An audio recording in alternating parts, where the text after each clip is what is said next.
Hi, this is Anna. Sorry I've not made a video for ages. I've just come out of quite a bad depression,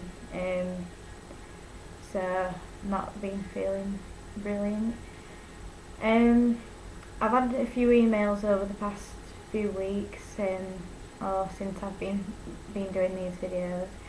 Um, so thank you, for your views, and thank you for speaking to me when you felt, down in the dumps and stuff. If I've not emailed back, then that's probably because, you've either emailed me in the last couple of weeks or something, and I've not been feeling brilliant, so I will try and, email it back. So yeah, as I said before, things have actually got worse in my opinion. I've not been speaking to my friends and most people in my life. Find it very hard to connect with people. I feel very distant. I'm sure you can sort of understand, because if you're watching this video, then chances are then you suffer from depression or anxiety yourself. But you kind of feel like your friends aren't your friends, and like people plotting against you and stuff like that. So I've had all that.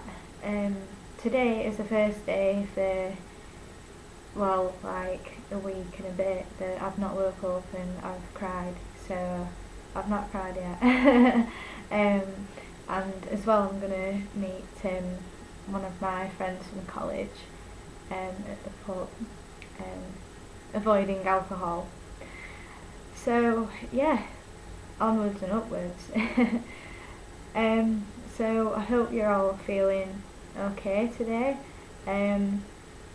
But if you're not, then you just need to. What I've been thinking is, I've set aside some time to think about what I actually want to do with my life and what I'm good at and stuff like that.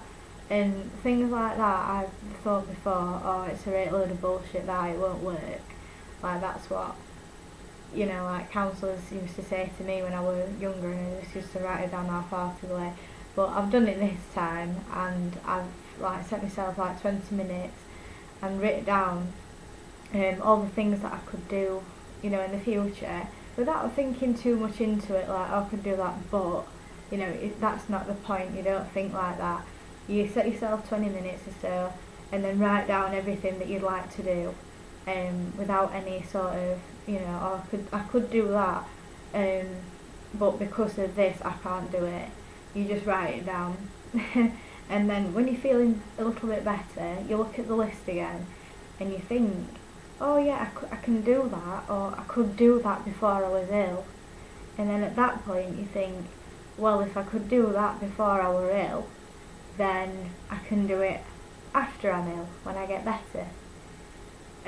Because it's the illness that drains your energy and takes your personality away, and decreases your concentration levels and stuff like that. That's the illness. It's not you being thick or you being useless or anything like that.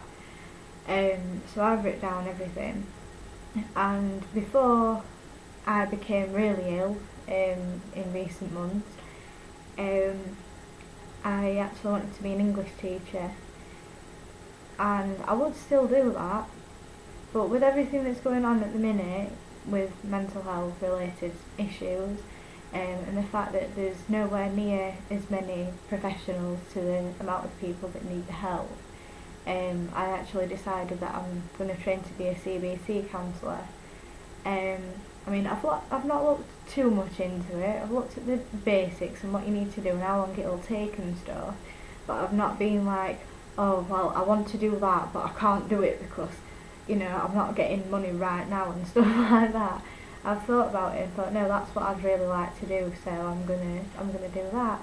And then you kind of get like a sense of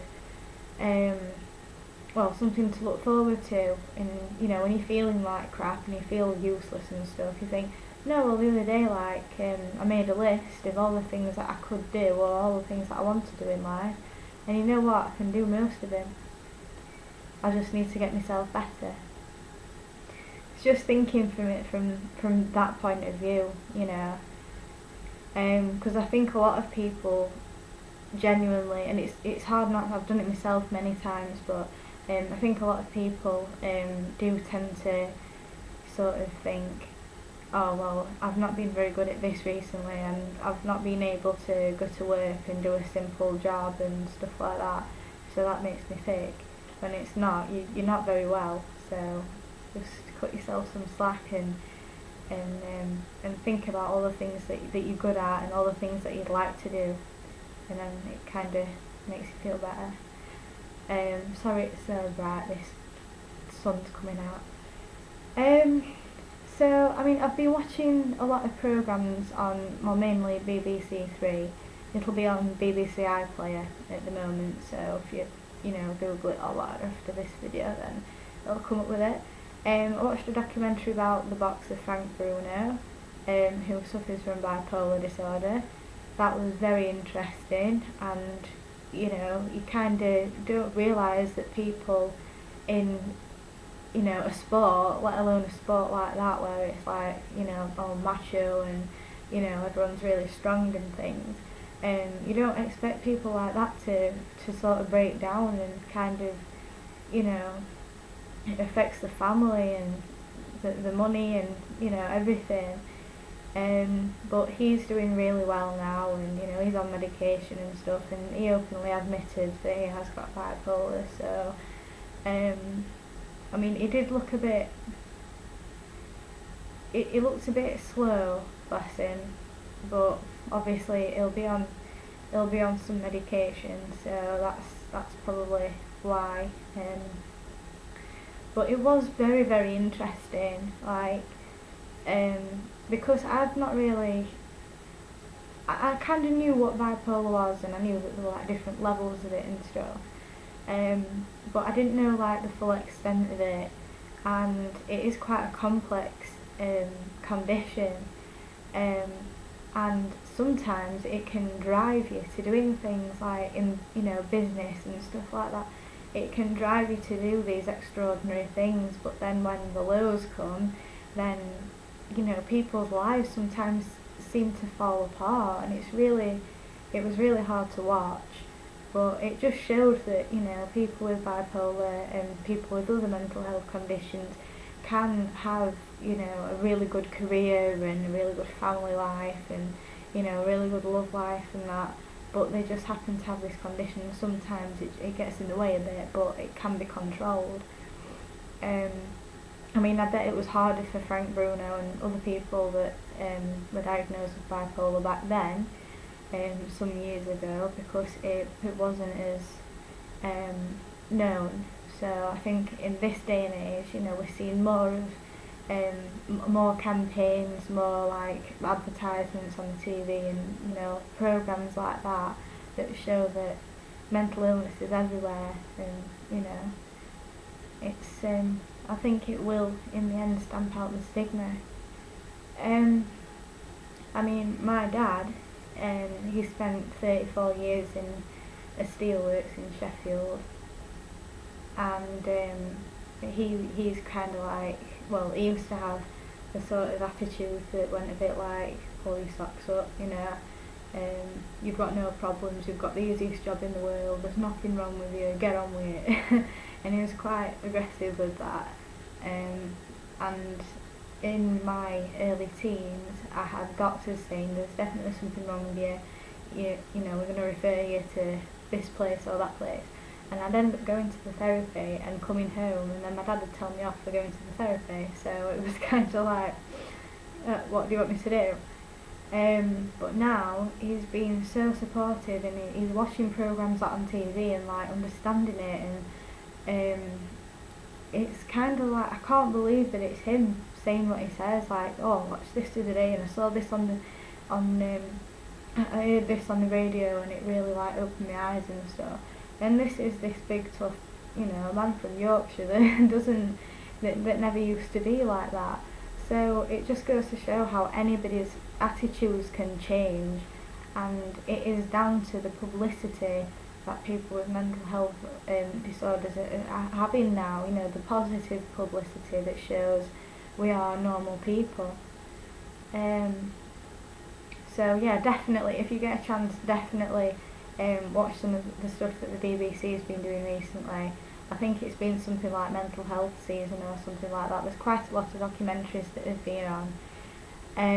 There was one as well called Don't Call Me Crazy, and it was about a young people's mental health ward in Manchester, the McGuinness ward. That was a real eye-opener and quite distressing to watch sometimes, because a lot of what was shown was what I went through when I was younger, particularly this one girl called Beth.